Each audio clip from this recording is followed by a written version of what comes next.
Bueno, entonces, muy buenas tardes para todos y para todas. Ya estamos en este, digamos, nuevo punto que tiene que ver con cómo nosotros podemos almacenar, compartir y utilizar nuestros datos y posibles rutas que podemos hacer como para descubrir, utilizar, almacenar, compartir nuestros datos. Entonces, vamos a ver algunos recursos que, pues, la invitación es a que, si bien no vamos a poderlos ver al detalle en este momento, vamos a tener algunos links que los pueden ustedes explotar con mayor detalle. Entonces, casi que normalmente el proceso de investigación arranca un poco con, pues, como con estos vacíos, ¿no? Con estos asuntos que no están todavía muy claros, muy explícitos para nosotros. Y pues que una vez que nosotros los tenemos un poco más claros a partir de la revisión de la literatura que tenemos, pues empezamos a hacer los experimentos. Digamos que planteamos entonces una metodología para poder que esas partes que no están como tan claras, pues estén más claras. Y pues eso nos lleva entonces a los registros de los datos. Digamos que implica un poco pensar en que muchas veces, a veces nuestro cuaderno se convierte como en nuestro archivo, digamos, de reporte, de registro y cuestiones así. Aquí el punto es que normalmente después de que hacemos ese registro de los datos, pasamos a la interpretación de los resultados y después de esa interpretación de los resultados escribimos el artículo. Digamos que ahí normalmente termina, digamos, como el proceso de investigación. Así que típicamente, ahora digamos que hay una mayor demanda hacia que este proceso de investigación termine en una comunicación científica. Y eso es un poco de lo que vamos a hablar, o sea, ¿qué pasa con los datos? Decirle un poco por la pregunta de esos datos que tanto te costó recoger, pues entonces, ¿cómo los podemos utilizar para mejorar la calidad, no solamente de esos mismos datos, sino la calidad de la ciencia donde esos datos se han producido? Es importante entonces entender que los datos son importantes y aquí digamos que tenemos como dos grandes como ejemplos. Entonces voy a irme, por ejemplo, con este primero que tenemos aquí, que pues nos lleva un poco a que cuando los datos están disponibles, pues son susceptibles de que otros investigadores puedan hacer revisión de los mismos. Y eso significa entonces que terminen, por ejemplo, algunos axiomas, algunos datos que se dan como por sentados, siendo retractados o siendo corregidos o siendo inclusive retirados, digamos, del conocimiento científico. Entonces aquí, digamos que aparece un poco como, por ejemplo, en Nature aparece como un ejercicio que, pues, si bien es una reflexión, se basa en la revisión de otros artículos de investigación de otros autores que también han producido eh, conocimiento, pero que ese conocimiento pues ha sido cuestionado. Entonces, casi que cuando volvemos un poco a revisar, casi que ¿por qué los artículos o por qué los datos son importantes? Pues precisamente es por el hecho de que permiten que la gente pueda utilizarlos, que las personas puedan utilizarlos, otros científicos puedan utilizarlos. Aquí tenemos, digamos, la página de Nature, pues algunos de ustedes pues para que puedan consultar que existe, digamos, esta también posibilidad, no solamente para explorar, por ejemplo, los requisitos, por ejemplo, para publicar en esta revista, para notar cómo se convierte, digamos, en una, en un mismo repositorio también de conocimiento válido, digamos que es una autoridad, por ejemplo, en la ciencia multidisciplinaria y la ciencia que mueve límites. Entonces, desde esa perspectiva, por ejemplo, este artículo al que nos está dirigiendo en este momento, por ejemplo, tiene, digamos, un conjunto de datos bastante extenso. Digamos que prácticamente nos está hablando de todos los marcadores que estarían relacionados con la vigilancia de la esquizofrenia. Y pues eso pues tiene datos sensibles en sí mismos y que de entrada nos van a permitir no solamente la descarga de los datos, consultarlos, explorarlos y mm, utilizarlos, sino que al mismo tiempo también nos va a llevar a pensar que yo lo que hago como investigador pues tiene un efecto en la ciencia que produzco. Entonces, si bien los datos son importantes, el punto clave de todo este asunto es que son muy difíciles de acceder. ¿Y por qué son difíciles de acceder? Porque uno pensaría, bueno, pues es comprensible, ¿cierto? Que uno en un artículo de investigación, como veíamos hace un momento, Nature, por ejemplo, o el artículo donde se tenían todos estos marcadores, bien, hay una importancia alta respecto a la relevancia que tienen estos datos, o sea, marcadores de esquizofrenia. Si bien tienen una importancia alta y son de fácil acceso, ¿cierto? Podemos encontrarlos rápidamente. Eso no necesariamente significa que podamos, digamos, descargarlos. O sea, todos nosotros sabemos dónde podemos encontrar la información que necesitamos, pero eso no necesariamente aplica para los datos. Entonces es un poco como si estuviéramos teniendo en cuenta que al momento de nosotros como investigadores construir nuestro proceso de investigación, tenemos que pensar que los datos que producimos para poder construir este resultado de investigación, este artículo de investigación, termine derivando en unificar los criterios, es decir, unificar tanto la disponibilidad de los datos como la disponibilidad de los análisis que hemos hecho a esos mismos, que estarían puestos en un artículo de investigación. ¿Por qué decimos entonces que hay una desconexión entre el artículo y los datos? Porque todos nosotros hemos hecho las consultas, hemos buscado cuando queremos algo, lo encontramos, pero cuando queremos acceder a los datos de los cuales se derivaron estos artículos tan interesantes, nos encontramos con una barrera. Entonces, lo que queremos un poco empezar a tumbar desde ya es que ustedes empiecen a pensar en la posibilidad de que los datos de los cuales derivan sus artículos también puedan estar de acceso libre en la medida de lo posible. Porque, digamos, no es el caso para los datos. Digamos, aquí tenemos, pues, una investigación. Digamos, aquí es un poco como para que ustedes puedan dar cuenta de que existe, digamos, una asociación que se encarga, por decirlo así, de vigilar o garantizar una alianza, ¿no? Para el acceso de los datos. Y ellos tienen un proyecto que se llama este proyecto Parse, y dentro de los resultados de este proyecto Parse, pues es lo que les vengo presentando acá. Digamos que ellos hacen una encuesta a 1.202 investigadores y la pregunta que le hacían a los investigadores era, ¿dónde guarda usted los datos de investigación? Entonces uno pensaría, bueno, pues como que deberían estar disponibles de acceso libre, ¿cierto? Pero no es así. Digamos que la mayoría, digamos el 81% de las respuestas de estos 1.202 lo tenían en el computador en el trabajo, algunos los tenían en discos extraíbles, otros en los servidores de la organización donde trabajaban, otros en los computadores de su casa, y muy pocos de ellos estaban junto con el artículo disponible. De hecho, ahorita que quería compartir con ustedes algunos ejemplos de disponibilidad de artículos dentro de más bien, disponibilidad de datos dentro de artículos de investigación, me encontraba con que pese a que son artículos que están dentro del marco del FAIR, es decir, de la visibilidad, acceso, reutilización de los datos que hablábamos anteriormente, explícitamente los autores dicen, estos datos no tenemos permiso para compartirlos, por ejemplo, o estos datos pueden ser solicitados bajo justificación, o sea, para qué los va a utilizar, que no está mal, ¿cierto? Porque cada dato pues tiene su propia, digamos, sensibilidad.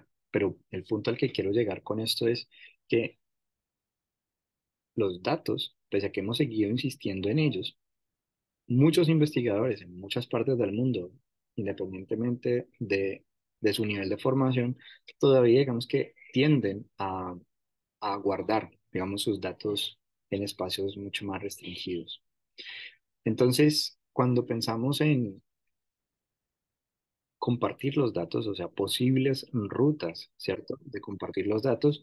El día de ayer compartíamos un poco esta data in brief, por lo tanto no me voy a ir como a detener mucho en ella.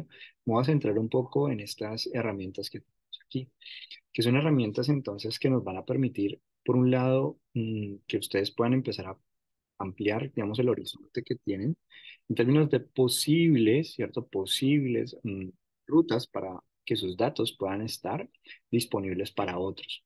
Entonces aquí digamos que van a ustedes encontrar distintos links, distintas alternativas que ustedes pueden explorar. Una de esas alternativas es Mendeley Data. Hoy vamos a mirarlo como con más detalle, pero todo esto es principalmente como recursos que ustedes pueden utilizar, ¿sí? Entonces, ¿de qué se trata esto? Pues, acorde con una declaración que es la Declaración de Bruselas de 2007, la idea es que los datos estén en bruto, es decir, sin ningún tipo de tratamiento, que estén tal y como los hemos obtenido, que estén disponibles y libres para todos los investigadores donde eso pueda ser posible. Esa declaración, pues, es algo a lo que le apunta un gran grupo de investigadores a lo largo del mundo. Entonces, ¿qué son los datos de investigación o los datos en bruto de investigación? Muchos de algunos de esos datos son datos que están automáticamente grabados. Por ejemplo, algunos observatorios de ciencias de la Tierra, por ejemplo, los del algunos observatorios de violencia, ¿cierto? Digamos, estos reportes que se van recolectando del número de personas número de personas que son atacadas por diferentes causas o que sufren algún tipo de situación de salud, etcétera, se convierten en observatorios. Entonces uno puede encontrar, por ejemplo, el observatorio PIPE, es un observatorio de juventudes. Entonces ahí vamos a encontrar datos sobre juventud. ¿Cuántos jóvenes estudian? ¿Cuántos mueren? ¿Cuántos? Vale. El DANE, digamos que se convierte como en un observatorio donde tenemos datos disponibles que automáticamente se van cargando por las distintas instituciones que lo conforman. Pueden tener nosotros también datos que son registrados de manera manual. Esos datos de manera manual, pues son las que casi que todos nosotros hacemos, que los hacemos mediante entrevistas, mediante cuestionarios, mediante otros recursos, pero finalmente manualmente nosotros los registramos y tenemos también un tipo de datos que muchas veces son más en algunas otras áreas eh, de las ciencias básicas, principalmente donde son datos que tomamos una vez. Entonces, por ejemplo, miramos las propiedades químicas de de un agua, por ejemplo. Pero principalmente lo que nos interesa con esto es que lo que decimos, que son datos que no hemos interpretado, son datos que están limpios, brutos. Tienen distintos tipos de formato, hay datos que son tabulados, hay datos que son imágenes, hay otros que son audios, videos, escáneres en 3D, y algunos de ellos pueden tener incluso pesos de más de... Entonces, un poco pensar en el almacenamiento de los datos, pues es un aspecto clave. Aquí, digamos que visiblemente lo que me interesa un poco que se lleven en la mente es que vamos a tener, es decir, una jerarquía de necesidades para nuestros datos de investigación. ¿Eso qué significa? Que una base, digamos, la base en la jerarquía estaría el almacenamiento de los datos. Es decir, que yo como investigador diga, ok, yo idealmente debería de poder garantizar, ¿cierto? Que mis datos no se van a perder. Entonces, hablamos del almacenamiento. Por lo tanto, cuando miramos todo lo que hemos visto hasta el momento, pues la pregunta es un poco, ¿este recurso que me están presentando le apunta o me resuelve el almacenamiento? Entonces uno diría, los repositorios. Ah, los repositorios me resuelven el almacenamiento. Listo. Entonces, ahí iríamos con las dos primeras, digamos, eslabones, que sean los datos almacenables y que sean preservables. Entonces, ahí hablábamos de la interoperabilidad de los datos, o sea, cómo guardamos un formato para que dure en el tiempo. Entonces, decíamos, si lo guardamos PDF dura menos, si lo guardamos PDF dura un poco más, si lo guardamos como ODT dura más. ¿Por qué? Porque son software libres. Entonces, un poco es decir, bueno, ¿cómo garantizamos que esto pueda ser leído por una máquina y pueda ser leído por un ser humano posteriormente? Eso sería la primera base de la cadena. Luego nos moveríamos al aspecto compartible. Entonces, uno diría, bueno, yo como investigador resolví ya el asunto del almacenamiento de los datos, ahora me voy a mover entonces hacia el aspecto de compartir los datos. Y entonces ahí voy a pensar en términos de que mis datos sean accesibles, es decir, que yo pueda llegar a ellos, que además de eso pueda descubrirlos, que no estén, digamos, lo que no quiere es o sea, si uno escribe algo es porque no quiere que lo lean, ¿cierto? Uno no cocina para que no coman, uno investiga para que el otro entienda lo que uno quiere investigar. Entonces, descubribles en el sentido de que sea fácilmente identificable y nos lleva también a un aspecto pues que a todos nos importa mucho, que tiene que ver con el hecho de las citaciones, en términos de la buena práctica en ciencias, en investigación, en cualquier disciplina. Digamos que queremos que lo que nosotros estamos haciendo pues tenga al menos la licencia de Creative Commons del BY, o sea que la autoridad o quién hizo el dato, de quién es el dato, quién lo obtuvo, ¿no? Para al menos decir, puedes utilizarlos si me citas, ¿vale? Con esa condición, pues uno diría, tengo una licencia lo suficientemente abierta, pero que me permite que cuando se compartan los datos, pues reconozcan que esos datos provienen de esta fuente, ¿bien?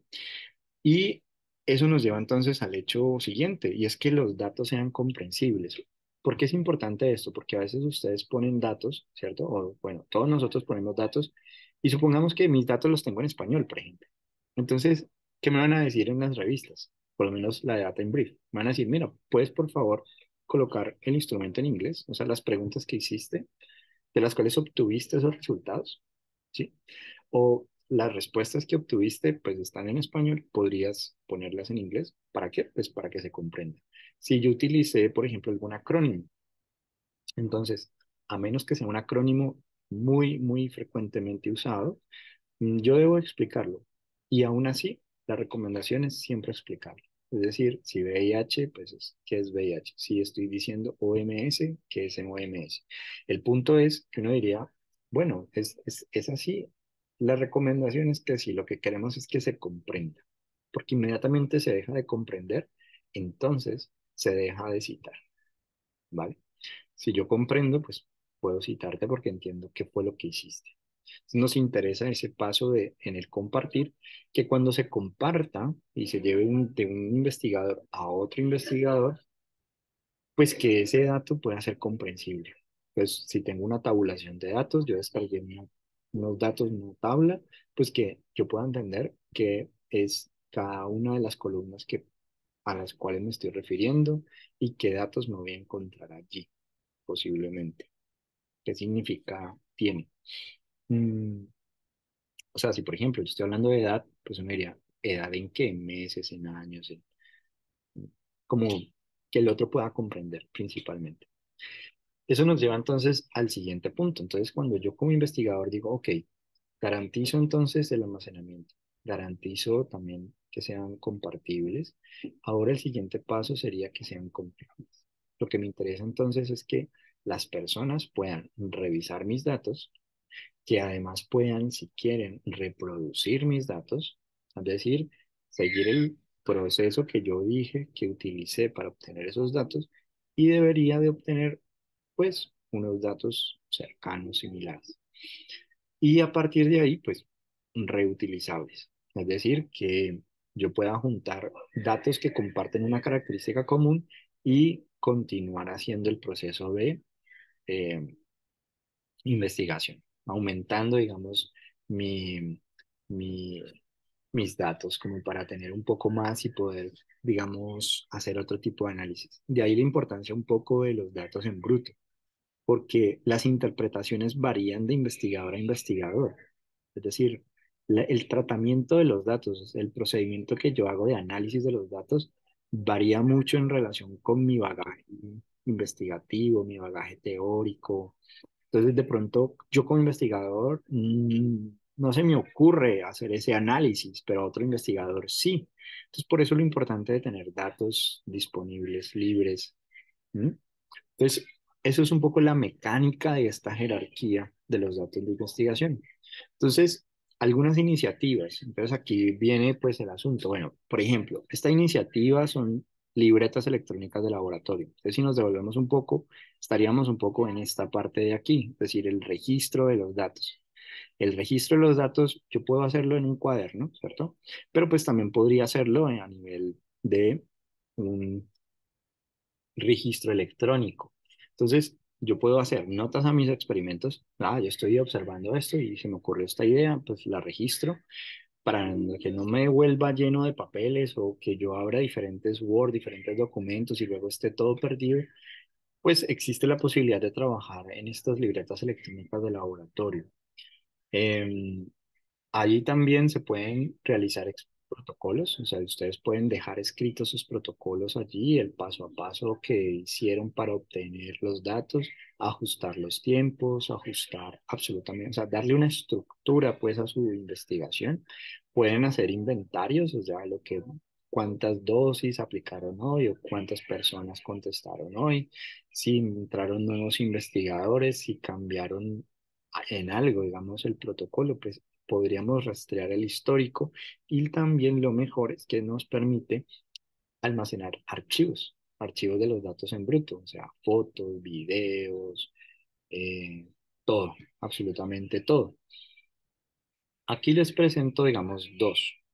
Protocols.io, digamos, es una herramienta que recomienda su uso, digamos, Plus One. Digamos que si yo quiero publicar en Plus One, normalmente ellos te van a recomendar que tu protocolo, tus datos y todo lo demás esté, digamos, en esta web. Entonces vamos a mirarla como para que ustedes un poco le pierdan el susto al asunto. Ellos organizan capacitaciones, organizan todo, digamos, crear una cuenta es completamente gratuito.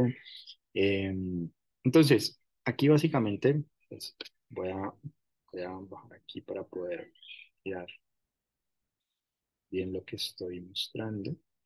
Entonces aquí ustedes pueden crearse una cuenta. Es completamente gratuito. Cuando tienen la cuenta, ingresan. Aquí pueden explorarlo absolutamente todo.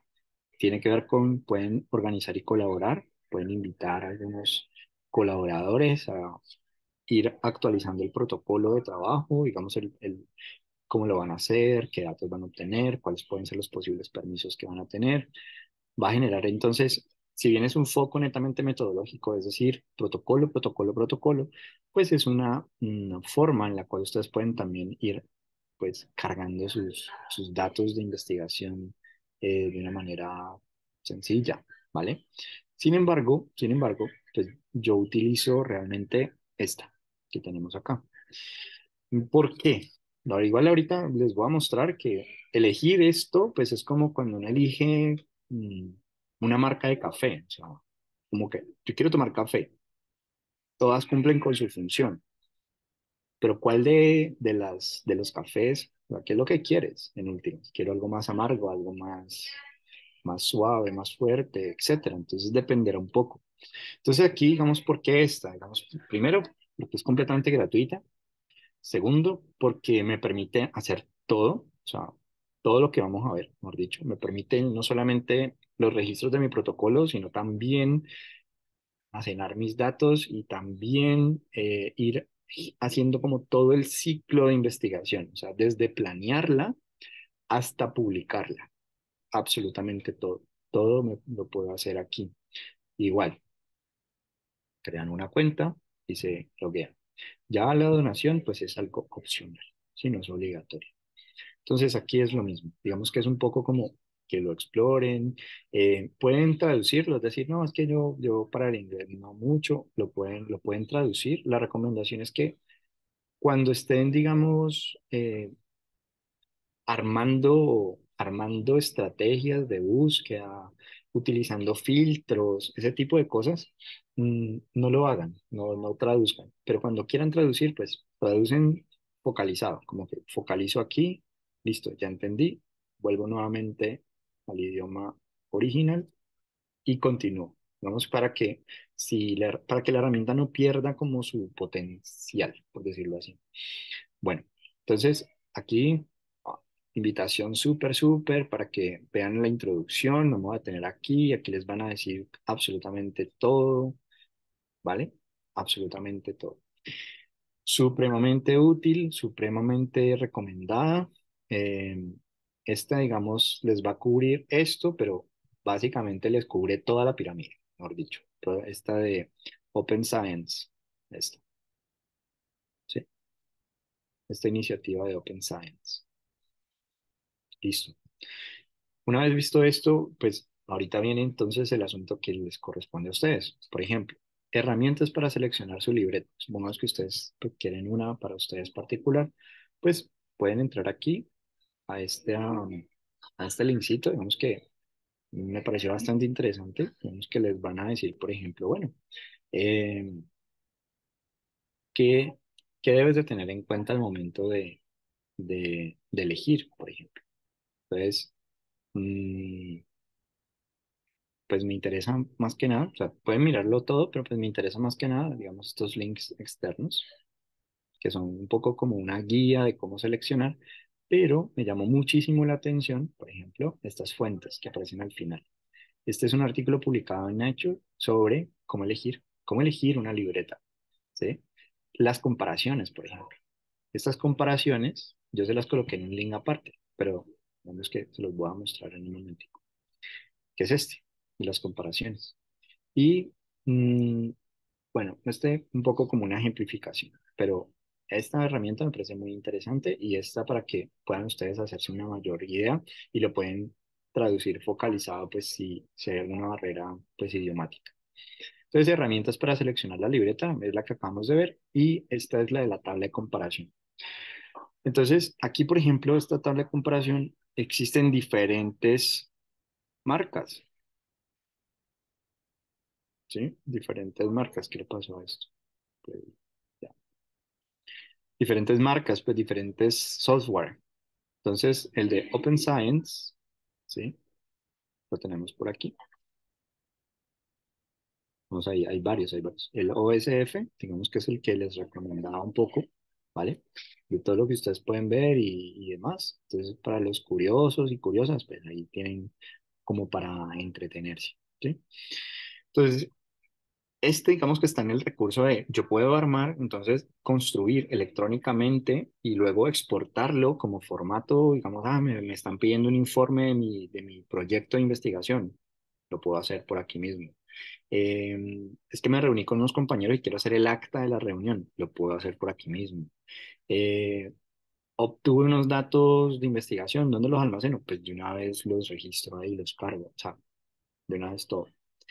Súper útil. Mendeley Data. Entonces vamos a ir a Mendeley Data. ¿Por qué Mendeley Data? Porque Mendeley Data, digamos que am, creo que un poco, creo que es un poco más ¿qué podríamos decirle a eso? Como mercadotecnia. Es decir, Mendeley Data pertenece al Sevier y el Sevier pues es una de las casas editoriales más grandes, ¿no? que tenemos, digamos, como gran parte, casi que un 70, 80 de la producción mundial está indexada dentro del Sevier.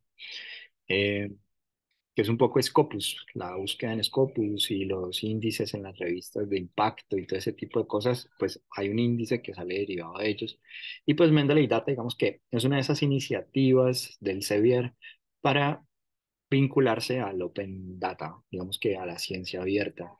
Y entonces, pues Mendeley Data les va a permitir también Open Science cubrir casi que toda la jerarquía, digamos, de los datos.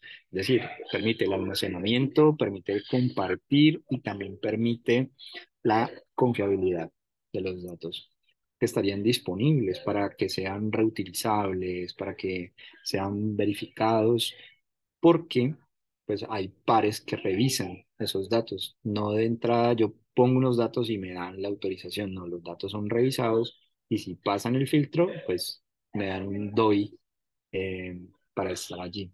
Entonces los podemos ubicar y los podemos almacenar. Eso también se puede hacer con la libreta electrónica de laboratorio. ¿Eso qué significa? Que yo podría exportar lo que he venido trabajando de mi libreta a Mendeley Data. Puedo compartir, puedo citar y puedo hacer una representación de los datos. Entonces, como para que no sea tan general, vamos a mirarlo pues como al detalle. O para que ustedes también digan, ah, mira todas las posibilidades que le podemos sacar.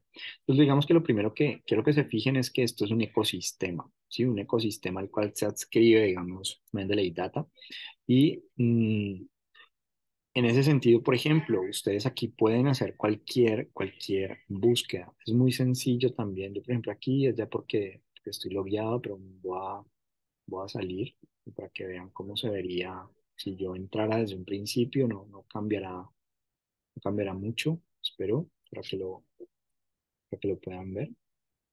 Mm, digamos que, ¿cómo accedo? Digamos, Mendeley Data. Y Mendeley Data, digamos que lo tenemos aquí.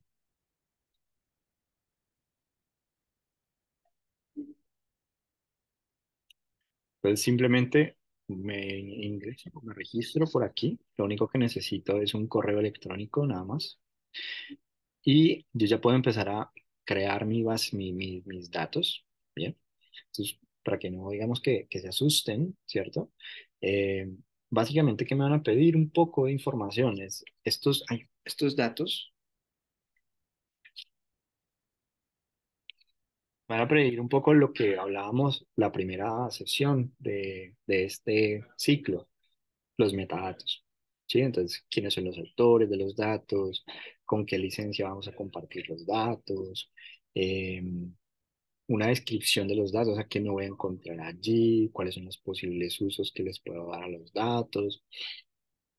Por eso me parece muy interesante que lo puedan explorar, o sea, sin temor, pueden hacerlo de la traducción, ¿cierto? Y ya luego subirlo, someterlo. Si tienen pues datos que estén pensando en liberar y empezar a ser citados por esos datos, pues ya pueden arrancar de una vez a ser citados completamente gratuito, no tienen que pagar nada, ya de una lo pueden poner como en ResearchGate, porque como genera un DOI, entonces ustedes van allá y dicen, bueno, tengo este, este producto aquí para que también se visibilice, que luego hablaremos un poco de esa visibilización de los datos, pero pues digamos que aquí, para que lo vayan conociendo, digamos que yo puedo buscar sobre,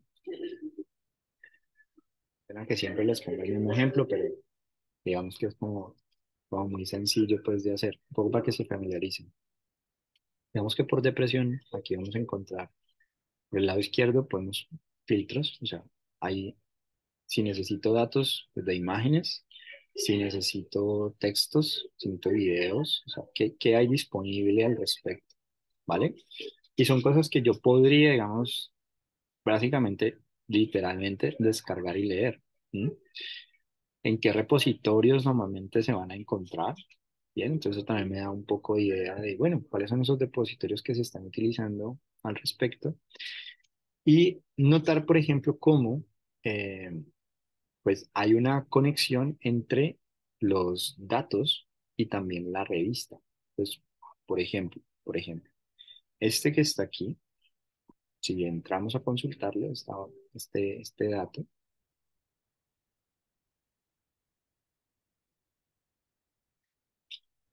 como para que ustedes lo vean, básicamente aparecería, digamos, para ustedes, si yo quisiera eh, descargar los datos, básicamente podría hacerlo inmediatamente. ¿Cuál es la licencia? Digamos que me permiten solamente con citarlos, ¿vale? El by con autor. Simplemente doy crédito al autor y los puedo utilizar. Puedo tener historicidad de los datos, puedo tener diferentes versiones, ¿sí? Entonces, ¿qué me van a preguntar? Me van a preguntar palabras clave para mis datos, me van a preguntar categorías, me van a preguntar si de pronto está en alguna otra revista publicado, me van a preguntar una posible descripción de mis datos, de cómo los obtuve, y aquí digamos que los puedo eh, descargar, ¿sí? ¿Qué es lo importante con esto? Pues que hay una interconectividad que se establecería inmediatamente, que es un poco el punto que vamos pues, a llegar. Entonces, con Mendeley Data resolvemos gran parte de la jerarquía, digamos, del uso de los datos y lo más importante es que podemos mostrar pues esa interconectividad entre datos. Pues vamos a mirar, por ejemplo, algunos ejemplos. La interconectividad pues, permite que yo pueda ir del dato al artículo, del artículo al dato, ¿no? Entonces, alguien llega por Mendeley Data a mi artículo, o alguien llega por el artículo a mi Mendeley Data, y puedo recibir citación por ambas vías. citar mis datos o citar mi artículo. Es decir, yo cito tus datos porque los voy a utilizar o cito tu artículo porque la utilización que hiciste de esos datos soporta lo que yo voy a decir como investigador. Bien, o las dos cosas también. El asunto es que es bastante útil. Visualizaciones dentro del artículo de los datos.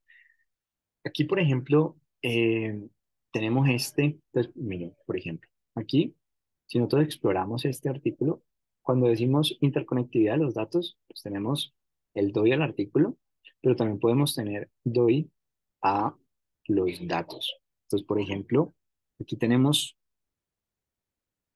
datos suplementarios a los cuales yo podría, digamos, acceder, las figuras del artículo que yo podría también descargar, ¿sí?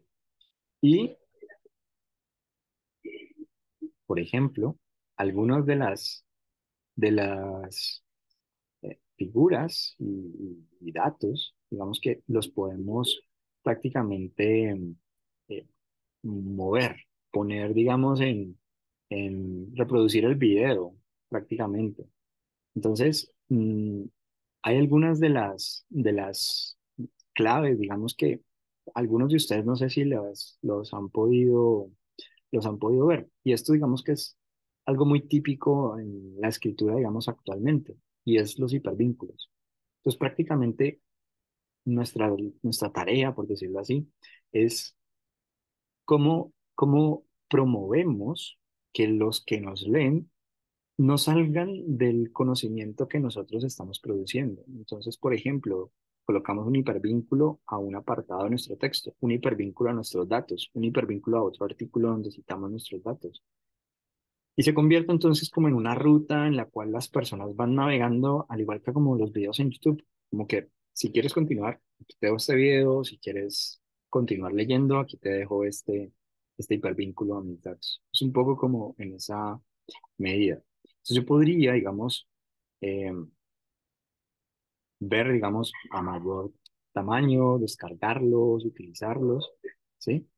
Eh, y lo más importante es que cuando yo, por ejemplo, ingreso a Science Direct, por ejemplo, en Science Direct, tenemos esta revista. Entonces ustedes también pueden empezar a explorar revistas y empezar a mirar que, por ejemplo, algunas de ellas te van a decir de entrada, ¿sí? De entrada, te van a decir, bueno, eh, datasets, es decir, bases de datos, ¿cierto?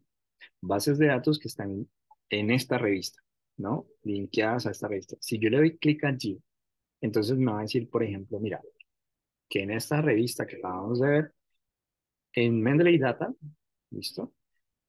Tiene entonces 15 bases de datos. Entonces, por ejemplo, en los datos del artículo que se denomina así, ¿bien? Están aquí disponibles para ser descargados. Entonces, si yo voy al artículo, muy seguramente en el artículo encontraré el hipervínculo que me lleva nuevamente a estos datos. Entonces, es lo que decíamos de cómo vamos y venimos de un dato al artículo y del artículo al dato. Entonces, ¿qué recomendaciones empezamos a hacer? Puntuales. Número uno, si tienen datos, o sea, digamos, tienen datos y no los han procesado. O sea, tienen datos brutos. Pues listo, métanse a Mendeley Data y pueden empezar a partir de ahí a que eso los impulse a ponerlos a ser citados por esos datos y a partir de ahí empezar a decir, bueno, yo voy a hacer entonces una ruta de publicación. O sea, yo ya puse mis datos, significa entonces que los datos que puse, si otra persona quiere usarlos, pues necesita citarme. Así yo todavía no haya producido conocimiento con esos datos. Él va a producir otros conocimientos. Yo, pues, ya empecé la primera etapa. Almacenamiento, compartir y confiabilidad de los datos. Ahí están disponibles de cómo lo obtuve. Y también un poco para que le pierdan como el miedo al asunto. Entonces, si bien nosotros vamos a hacer el plan de gestión de datos, que si no estoy mal es mañana o el viernes, es miércoles o pues creo que es jueves o viernes, eh, pues sí es importante que eso lo tengamos en mente. O sea, que nos vayamos familiarizando con Mendeley Data, con el hecho de poder disponible nuestros datos y ser altamente citables. Y a diferencia del OSF, del Open Science Framework, que les mostraba, digamos, aquí, ¿sí? Que digamos que les decía que nos sirve para todo, la diferencia con el Mendeley Data específicamente es el hecho de que Mendeley Data pertenece a una comunidad, digamos, denominada el Sevier. Entonces, digamos que la citación para el ámbito académico, científico, digamos que es más deseable que esté en Mendeley Data. Pero que, por ejemplo, ¿qué hago yo? Digamos, yo puedo tener mi proyecto aquí con toda mis protocolos, mis inventarios, mis notas, mis archivos, todo eso. Y puedo tener también un link, un hipervínculo a los datos en Mendeley Data. Entonces generaría prácticamente como un link a mi proyecto, a un- porque cuando ustedes aquí crean un proyecto y si quieren pueden generar un DOI para ese proyecto, pues digamos que dicen, listo, tengo mi proyecto con mi DOI, tengo también mis datos en Mendeley Data con un DOI y estoy trabajando en producir artículos de investigación, que es el plan, digamos, de gestión de datos. Entonces, existen esfuerzos conjuntos y estándares, digamos, ustedes aquí pueden entrar a explorar cualquiera de los que están aquí. ORCID, digamos, hace parte de este esfuerzo conjunto y estándar de poder conectar investigadores entre sí y poder conectar también investigaciones entre sí, porque la mayoría nos van a pedir ORCID, la mayoría de editoriales nos van a pedir ORCID, porque es un esfuerzo conjunto, o sea, queremos que un investigador tenga un número único y que una investigación también tenga un número único. Por lo tanto, se puede hacer la trazabilidad de qué investigadores en qué áreas temáticas o en qué investigaciones. Casi que cuando eh, ven a una persona, pues no solamente ven a esa persona, sino que ven lo que esa persona investiga. Entonces, el ORCID va por esa línea.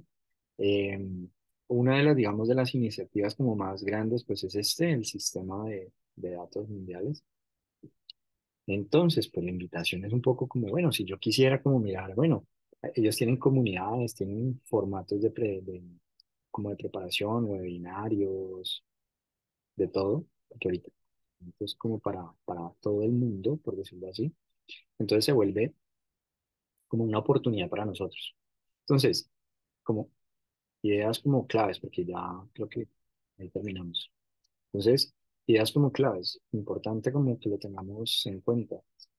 Casi que el Open Science Framework, ese OSF, digamos que nos resuelve todo esto. Mendeley Data nos resuelve todo eso.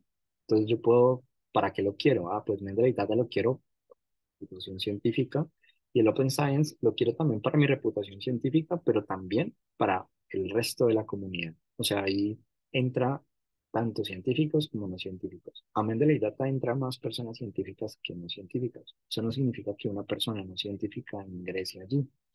Bien, entonces, en síntesis, es un poco como que tienen muchas herramientas. Miren que no es tanto información, es más como recursos, o sea, recursos que ustedes pueden decir. Y surgen las preguntas es cuando entramos a realizar el ejercicio. Es decir, créense su cuenta en Mendeley Data, carguen sus datos, ustedes pueden guardar, como si, digamos que quiero probar, quiero mirar, explorarlo, entonces puedo crearme mi cuenta, crear un dataset que ustedes, yo les mostraba aquí a un momento ahorita, que cuando íbamos a ese link de Mendeley Data, nos aparecían otros datasets, como para que yo me haga una idea también. Puedo mirar los repositorios como veíamos ahora, o puedo, digamos, por aquí crear mi dataset. Como no me he logueado, me va a pedir que me loguee para poder como, crearlo, ¿sí? Entonces, primero el ID, creamos ahí ya con nuestra cuenta, ingresamos, ¿verdad? Y bueno, yo ingreso con mi cuenta, ¿sí? Es completamente gratuito, como les mencionaba.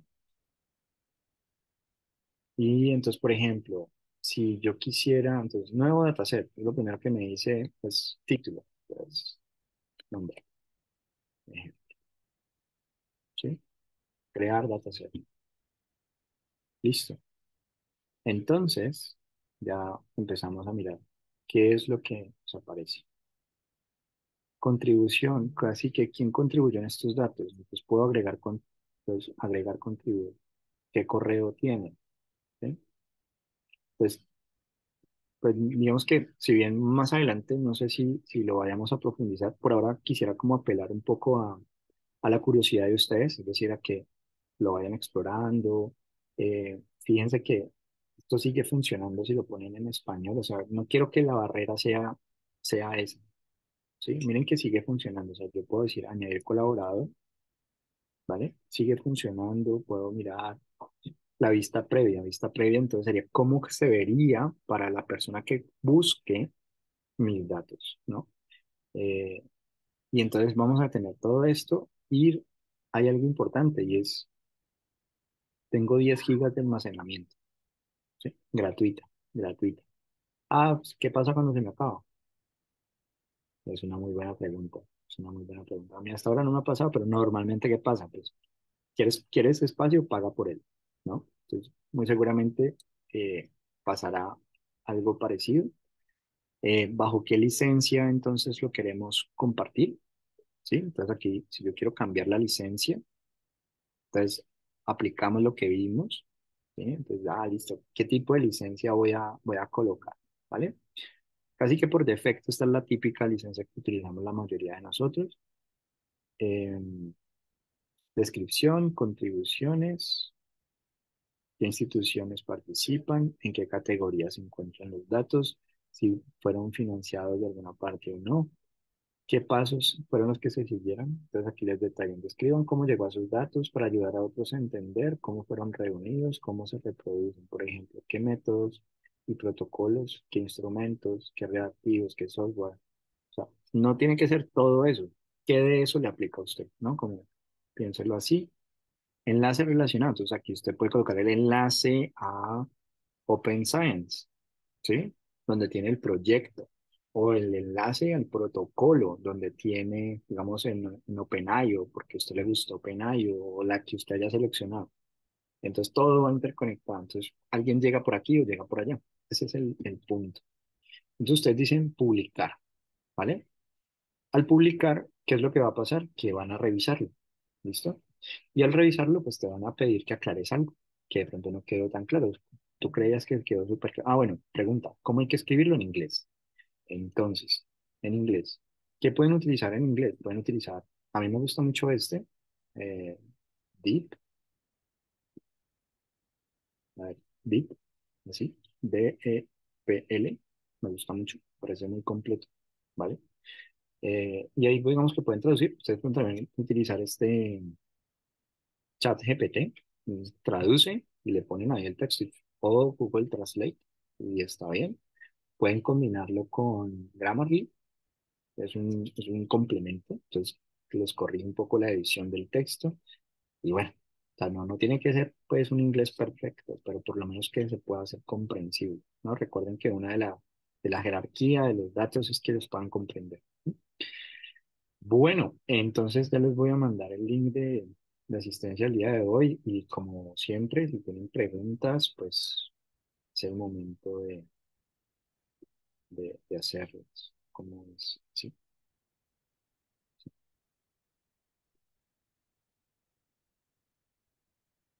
¿cómo es? Ujú.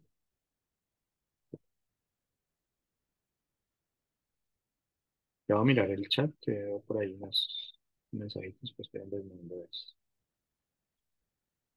Chat, ya. Buenas noches, Karina Señales, es que no supe si ya envié el link de asistencia. Ok, no, pero voy a enviar. Ah, bueno, sí, sí, la jerarquía de los datos sí es muy bacano, es muy bacano.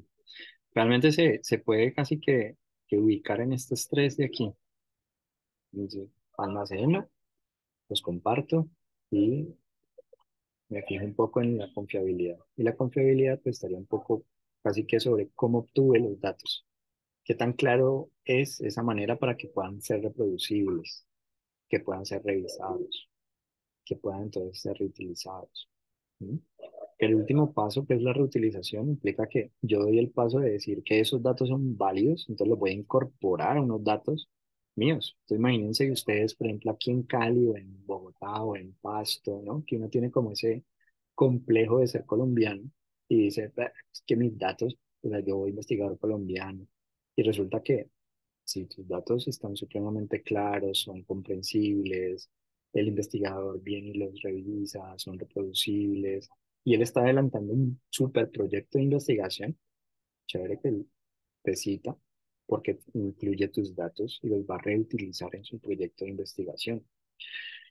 Entonces es un poco como, con esto ya no importa tanto si soy colombiano, ya soy ciudadano del mundo, un poco, como que lo piensen así, ¿no? Es un poco la. No sé si tienen preguntas, inquietudes.